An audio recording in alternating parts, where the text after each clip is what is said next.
Hi friends, आज के इस वीडियो में आप लोग का स्वागत है। आज हम लोग पढ़ने वाले हैं मुगल्स एम्पायर के बारे में। चलिए बिना देरी किए वीडियो को स्टार्ट करते हैं।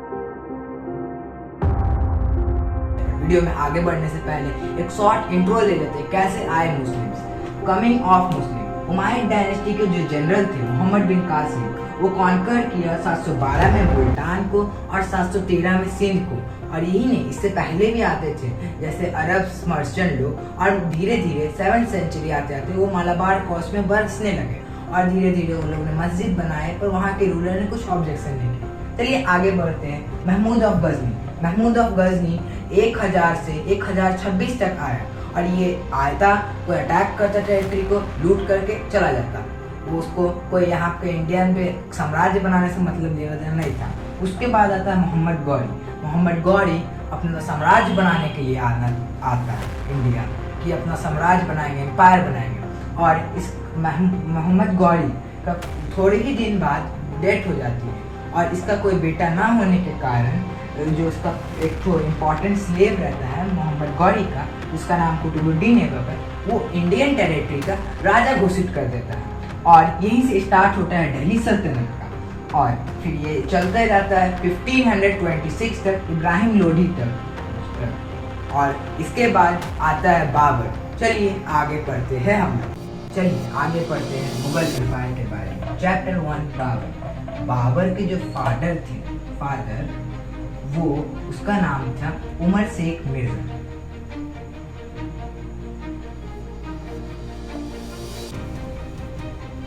ये उमर शेख जो मिर्जा थे, वो एक अफगानिस्तान अभी मॉडर्न डे में आता है, उसके टेरिटरी में फरगाना नाम का एक टेरिटरी था। फरगाना नाम का जो टेरिटरी था ना, इस टेरिटरी पे वो रूल करते थे बाबर के फादर। बाबर जब वो 11 साल का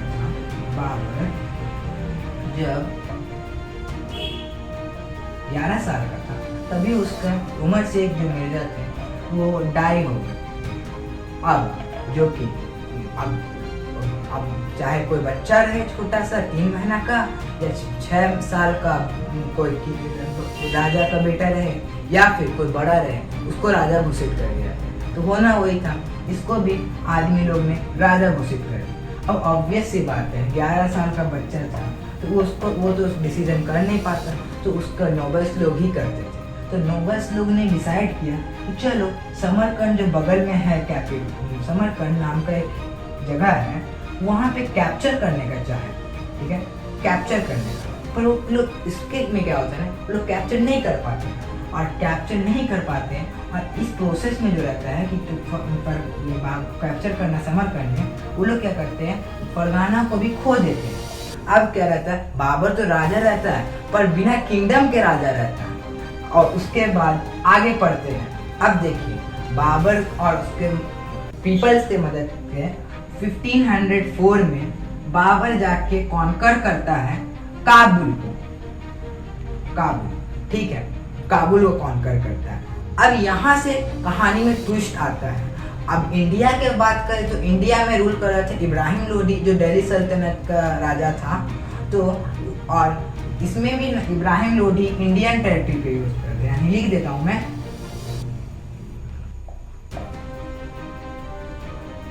लोधी करता है, ठीक है। तो अब देखिए क्या होता है ना, अब जरूरी नहीं है कि सारा राजा लोग मतलब पसंद ही करेगा, सारे टेरिटरी के गवर्नर लोग पसंद ही करेंगे। यहाँ पे 2 ठो जो रहते हैं, गवर्नर और एक रूलर, वो डिसलाइक करते हैं। पहला जो रहता है वो रहता है, नाम रहता है दौलत खान लोधी,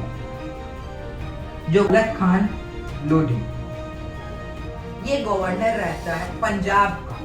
उसके बाद एक तो रूलर रहता है राणा सांगा नाम का। ये जो रूलर रहता है मेवाड़ का। ये दोनों ही क्या चाहते हैं ना, ये दोनों कि कोई एक मौका मिले कि जो इब्राहिम लोधी है इसको हटा दें और अपने गद्दी पे बैठ जाए, इससे अब इस लोग मौका ढूंढ रहे थे। तो उन लोग का नजर पड़ा बाबर पे, अब सोचते हैं कि चलो बाबर को बुलाते हैं, यहाँ अटैक करेगा, वो चला जाएगा। पर अब यहाँ पे एक आप लोग के लिए क्वेश्चन है। अब क्वेश्चन सुनिए क्या, और इसको कमेंट में आप लोग बोलिए कि राणा सांगा और बाबर क्या दोस्त थे एक दूसरे के या नहीं। चलिए आगे बढ़ते। देखिए, अब उसमें अब आप ही सोचिए, आपको कोई 1 लाख रुपया बोलेगा कि यहाँ करिए, काम करिए, आपको 1 लाख रुपया मिलेगा, तो आप फिर वो जो बताया वो बंदा के पास क्यों जाएंगे? आप तो अपना फायदा के लिए जाएंगे। वही चीज सेम होता है। बाबर अब जब अपना मेहनत से अपना फोर्स लगाएगा, अपना पैसा लगाएगा, तो काहे कि दूसरे को ज्यादा टेरिटरी देने, अपनी ही रखेगा ना। वही चीज होता है।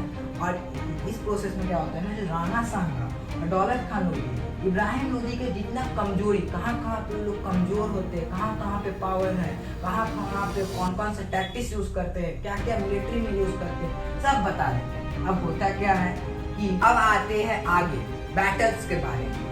1526 में क्या होता है कि फर्स्ट बैटल ऑफ पानीपत होता है। फर्स्ट बैटल ऑफ पानीपत होता है।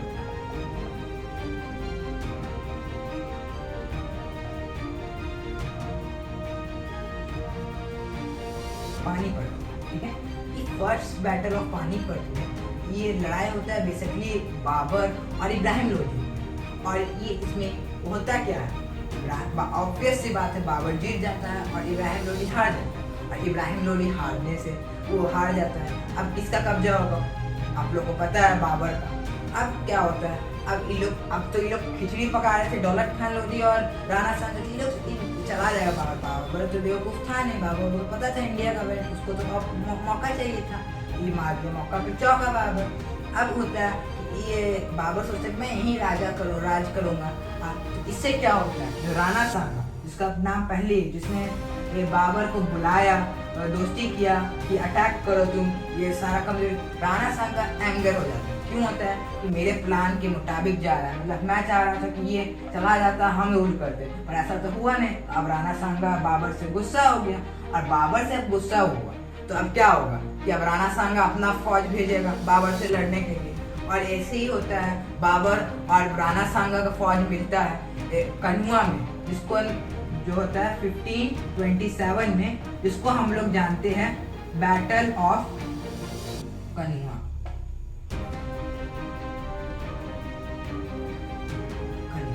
उसके बाद एक और बैटल होता है 1529, जो बैटल ऑफ घाघरा नाम रहता है, और ये अफगान चीफ और बाबर के बीच में होता है। 1529 बैटल ऑफ घाघरा। हाँ, पहले बता दूं कि 3 बैटल लड़ रहे थे ना, ये ही 3 बैटल मेन थे जो बाबर को पकड़ मजबूत करने में रखता है, इंडिया में पकड़ बनाने में। इसके बाद राणा सांगा के बाद अब कोई ऐसा पावरफुल रूलर नहीं होता है जो बाबर को डिफीट कर पाता है। देखिए आगे पढ़ते हैं बाबर के ऑटोबायोग्राफी में। बाबर सिर्फ जनरल एक्सपीरियंस जनरल ही नहीं था, बल्कि वो एक अच्छा रूलर भी था, और ये प्रूफ भी किया। बाबर ने एक बाबरनामा नाम की किताब लिखी है, बाबरनामा नाम की किताब लिखी, जो ऑटोबायोग्राफी रहता है बाबर का। और इसमें बाबर ने जहाँ जहाँ वो गए थे या जहाँ जहाँ कब्जा किए थे, वहाँ के climatic condition, trees, food, fruit, या फिर बोले तो नेचुरल वेजिटेशन और पीपल्स के बारे में डिस्क्राइब किया। बाबर ने कुछ अपने लाइफ के बारे में भी बात की है। चलिए अब आगे पढ़ते हैं, बात करें अब बाबर की अचीवमेंट की। क्या मैंने लिख चुका है, मैं बता देता हूँ। पहले कि वो इंट्रोड्यूस किया कॉन्सेप्ट ऑफ गार्डन पैलेसेस, और उसने कई जगह बनाया, जैसे धौलपुर, सिकरी या आगरा। उसके बाद उसने एक नया मोड ऑफ वॉरफेयर भी इंट्रोड्यूस किया, अपने नया मोड ऑफ वॉरफेयर किया, जो नया तरीका का मिलिट्री अचीवमेंट या वो मिलिट्री टैक्टिक्स अपनाया। कैसे बताता हूँ, जैसे टर्क्स लोग आए थे मोहम्मद गौरी के फौज, तो उन लोग ने आर्चर्स का इस्तेमाल करते थे और घोड़ा से, और ये लोग क्या करते थे, बारूद, कैनॉन्स और बोले तो हॉर्समैन का इस्तेमाल करते थे। इससे क्या होता है, पूरा इंडिया में एक नया बैटल मोड हो गया, और यही सबसे सुप्रीम पावर बनाने में मदद किया मुगल एम्पायर को। उसके आगे होता है ये क्या किया ना कि रीस्टैब्लिश कर दिया प्रेस्टीज, मतलब कि राजा से कोई बड़ा और कोई नहीं हो सकता है। मतलब राजा एक बार कह दिया, डिसीजन कर दिया, तो वो नहीं होना है। उसके बाद अफसोसली जो हर किसी का सामने आता है वो भी हुआ, बाबर डाई हो गया। उसके बाद देखिए एक बाबर का भी कहानी जो डाई का है वो इंसिडेंट है। अब आप लोग को मानना है तो मानिए, नहीं मानना है तो नहीं मानिए, आप लोग की मर्जी। तो मैं बता देता हूँ एक्स्ट्रा इन्फॉर्मेशन के। देखिए, ऐसा हिस्टोरियंस मानते हैं कि जो इसके प्यारा जो बाबर का बेटा था हुमायूं का तबीयत खराब हो रहा था, धीरे धीरे खराब होते गया, और वो सब जगह दिखा लिया, बड़े बड़े डॉक्टर से दिखा लिया, पर उसका कोई फायदा ही नहीं कर रहा था।